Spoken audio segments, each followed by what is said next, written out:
Karena Rismon pernah mengatakan bahwa ada dua objek yang dia teliti. Yang pertama adalah lembaran pengesahan skripsinya Pak Joko Widodo, dan itu adalah primary evidence, dan dia dapatkan sendiri dari UGM, dia foto sendiri dari UGM, dan dia analisa sendiri dari UGM, dari hasil itu. Tiba-tiba dia mengatakan ijazah Pak Jokowi asli.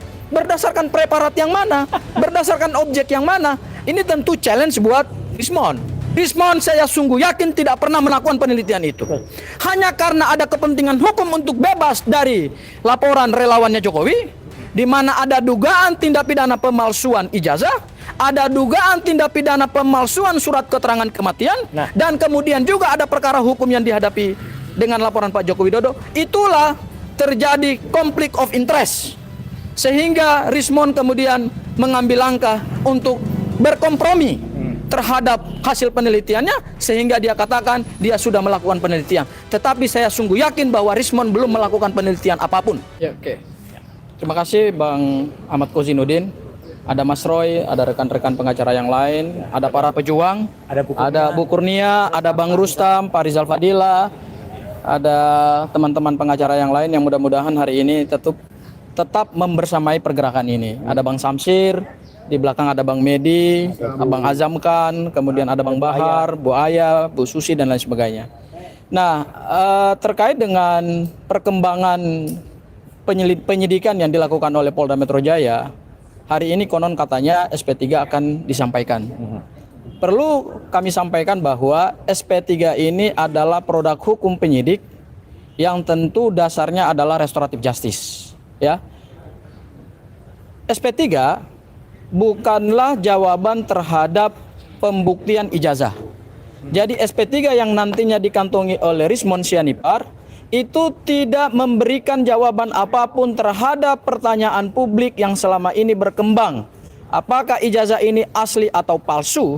Sementara berdasarkan hasil penelitian yang dilakukan oleh para peneliti, termasuk Rismon sendiri, ya meskipun dia sudah mengubah BAP-nya, karena saya yang mendampingi beliau pada saat diperiksa sebagai tersangka, saya tahu apa yang dia sampaikan pada BAP sebelumnya, saya tahu metodologi apa yang dia pakai dan dia sampaikan kepada penyidik.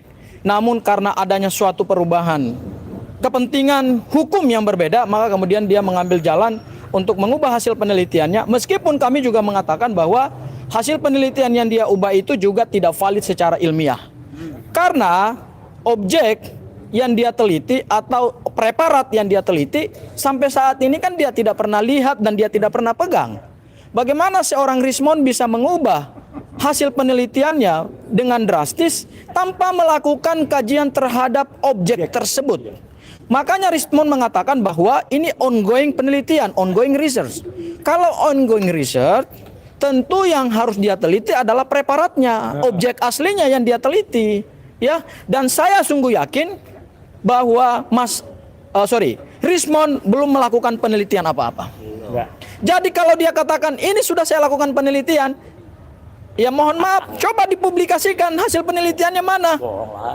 Coba dipublikasikan dokumen yang dia jadikan sebagai objek penelitian itu, objek yang mana yang dia teliti? Karena Rismon pernah mengatakan bahwa ada dua objek yang dia teliti. Yang pertama adalah lembaran pengesahan skripsinya Pak Joko Widodo, dan itu adalah primary evidence, dan dia dapatkan sendiri dari UGM, dia foto sendiri dari UGM, dan dia analisa sendiri dari UGM, dari hasil itu. Tiba-tiba dia mengatakan ijazah Pak Jokowi asli. Berdasarkan preparat yang mana? Berdasarkan objek yang mana? Ini tentu challenge buat Rismon. Karena selama ini Rismon mengatakan bahwa dia seorang peneliti, 11.000% ijazah Jokowi adalah palsu berdasarkan hasil penelitian beliau sendiri. Jadi kita tidak boleh mudah tergiring oleh opini yang dibangun oleh Rismon bahwa dia sudah melakukan penelitian. Saya challenge Rismon, apakah Rismon sudah melakukan penelitian itu apa belum? Tolong publikasikan melalui kanal Anda. Tolong publikasikan itu lewat media-media mainstream. Tunjukkan preparatnya, tunjukkan objeknya. Karena ijazah analog Pak Joko Widodo itu masih disita sebagai barang bukti di Polda Metro Jaya. Dan pada tanggal 15 Desember 2025 pada saat dilakukan gelar perkara khusus, kami juga sempat melihat ijazah itu. Ijazah itu jangankan dipegang, diraba, dielus-elus, disentuh, itu nggak boleh. Jadi ini halusinasi yang dilakukan oleh Rismon, dan informasi ini tidak boleh menyesatkan publik. Ya, Rismon saya sungguh yakin tidak pernah melakukan penelitian itu. Hanya karena ada kepentingan hukum untuk bebas dari laporan relawannya Jokowi, di mana ada dugaan tindak pidana pemalsuan ijazah, ada dugaan tindak pidana pemalsuan surat keterangan kematian, dan kemudian juga ada perkara hukum yang dihadapi dengan laporan Pak Joko Widodo. Itulah terjadi konflik of interest, sehingga Rismon kemudian mengambil langkah untuk berkompromi terhadap hasil penelitiannya, sehingga dia katakan dia sudah melakukan penelitian. Tetapi saya sungguh yakin bahwa Rismon belum melakukan penelitian apapun. Ya, karena objeknya itu dia tidak pernah lihat, objeknya dia tidak pernah foto, objeknya dia tidak pernah pegang. Pertanyaannya, Anda melakukan penelitian dengan preparat apa? Dengan objek penelitian yang mana? Itu tentu harus disampaikan kepada publik supaya publik makin paham. Rismon ini galau. Galau karena menghadapi dua perkara hukum yang menekan dia. Ya. Galaunya itulah yang membuat dia juga galau. Akhirnya dia mengajukan restoratif justice, dan akhirnya juga pada akhirnya dia memimpikan SP3. Itu hal yang pertama. Hal yang kedua terkait dengan Pengadilan Negeri Surakarta. Ini perlu saya sampaikan bahwa putusan Pengadilan Negeri Surakarta, sekali lagi saya tegaskan, dan itu Mas Roy izin, ya, sudah saya analisa juga dalam channel Abdul Ghafur Sangaji YouTube. Bagus. Ya. Silakan follow. Ya, silakan follow, subscribe, ya, komen dan share. Ya. Jadi gini, putusan Pengadilan Negeri Surakarta adalah putusan NO yang kesekian kalinya. Ini bukan putusan yang pertama. NO itu artinya dinyatakan tidak dapat diterima, kalau bahasa awamnya niet onvankeril velkraat. Ya, itu bahasa awamnya, itu bahasa hukumnya. Ya. Di dalam perdata, ingat, saya perlu jelaskan dulu Mas Roy, supaya tidak menyesatkan publik ini. Di dalam perdata, putusan hakim itu 3. Jenis 3 putusan hakim dalam kasus perdata. Ini bukan pidana, tapi perdata. Pertama adalah gugatan penggugat dinyatakan diterima, berarti semua dalil-dalilnya diterima, baik diterima keseluruhan maupun diterima sebagian. Yang kedua, ditolak. Ditolak itu artinya penggugat tidak bisa membuktikan gugatannya. Dan yang ketiga adalah putusan NO. NO itu dinyatakan tidak dapat diterima.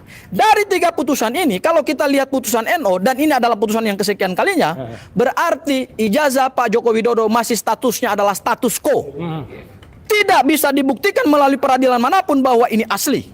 Dan Pengadilan Negeri Surakarta, ini jangan di framing oleh para termul ya dan pengacara Pak Joko Widodo bahwa seolah-olah Pak Jokowi menang. Tidak. Ya, karena kemenangan Pak Joko Widodo itu cuma satu. Ketika pengadilan mengatakan bahwa ijazah itu adalah ijazah asli. Sementara di Pengadilan Negeri Surakarta, dasar pertimbangan majelis hakim itu adalah pada eksepsi. Karena objek gugatan citizen lawsuit dianggap kurang tepat menggugat ijazah. Meskipun itu juga sebenarnya bisa di-challenge. Ya, jadi Hakim Negeri Surakarta yang awalnya kita harapkan bisa melakukan aktivitas yudikatif dengan baik, yaitu melakukan penemuan hukum, bisa memperluas objek citizen lawsuit itu bukan hanya untuk isu lingkungan hidup, tetapi juga bisa untuk isu-isu yang meresahkan publik ketika di dalamnya ada kepentingan warga negara. Jadi putusan NO Pengadilan Negeri Surakarta jangan dianggap itulah kemenangan Pak Joko Widodo. Enggak. Dan yang terakhir, ijazah ini tidak pernah akan bisa diakses oleh publik. Ketika Pak Joko Widodo dengan sikap negarawannya sendiri menunjukkan itu kepada publik. Kenapa saya katakan tidak mungkin akan diakses oleh publik? Pertama, di semua pengadilan negeri dalam konteks gugatan perdata dan yang terakhir adalah gugatan citizen lawsuit, ijazah itu tidak pernah dihadapkan di hadapan hakim. Sehingga Pengadilan Negeri Surakarta dan pengadilan-pengadilan lain juga tidak pernah melihat objek ijazah Pak Joko Widodo. Itu satu hal. Kemudian yang kedua, harapan kita untuk melihat ijazah Pak Joko Widodo dalam perkara pidana itu juga seperti punggung merindukan bulan dan tidak akan pernah dilakukan. Kenapa? Karena barang bukti ketika diuji dalam persidangan pidana itu hanya bisa ditunjukkan kepada hakim, hanya bisa ditunjukkan kepada terdakwa, hanya bisa ditunjukkan kepada jaksa penuntut umum, dan hanya bisa ditunjukkan kepada para pengacara terdakwa. Dan pada saat dilakukan proses pembuktian, barang bukti ijazah itu tidak boleh foto. Sehingga sampai kapanpun ijazah ini tidak akan pernah dilihat seperti apa wujud analognya yang dimiliki oleh Pak Joko Widodo. Oleh karena itu, sebenarnya kami melihat kenapa Pak Joko Widodo mengirim perkara ini ke ranah pidana? Karena itulah cara efektif dia untuk menghindari tanggung jawab. Dia tunjukkan itu kepada publik. Ya, itu. Ya, jadi dia melakukan satu upaya, satu langkah hukum untuk membungkam suara-suara kritis yang ilmiah itu tanpa dia melakukan penelitian tandingan terhadap penelitian Mas Roy, Dr. Tifa, dan Rismond saat itu, dan kemudian dia tidak pernah punya etikat baik untuk tunjukkan itu kepada publik. Maka langkah yang dia lakukan adalah dia paksa para tersangka ini menjadi tersangka, supaya para tersangka ini punya ketakutan seperti yang dialami Rismond, sehingga pada akhirnya mereka akan tunduk dan kemudian meminta perdamaian dengan Pak Joko Widodo supaya keluar SP3. Dan itu yang terjadi di 3 tersangka sebelumnya. Dan hari ini itu juga akan terjadi dengan Rismond. Jadi sudahlah, ijazah ini saya kira simpel kok. Tunjukkan saja kepada publik seperti yang diminta oleh Pak Yusuf Kalla. Itulah langkah yang paling tepat ketimbang kita memenjarakan anak bangsa yang kritis, yang ilmiah, dan mereka adalah akademisi. Itu cukup dari saya, Mas Roy. Baik. Mungkin ada yang bisa tambahkan?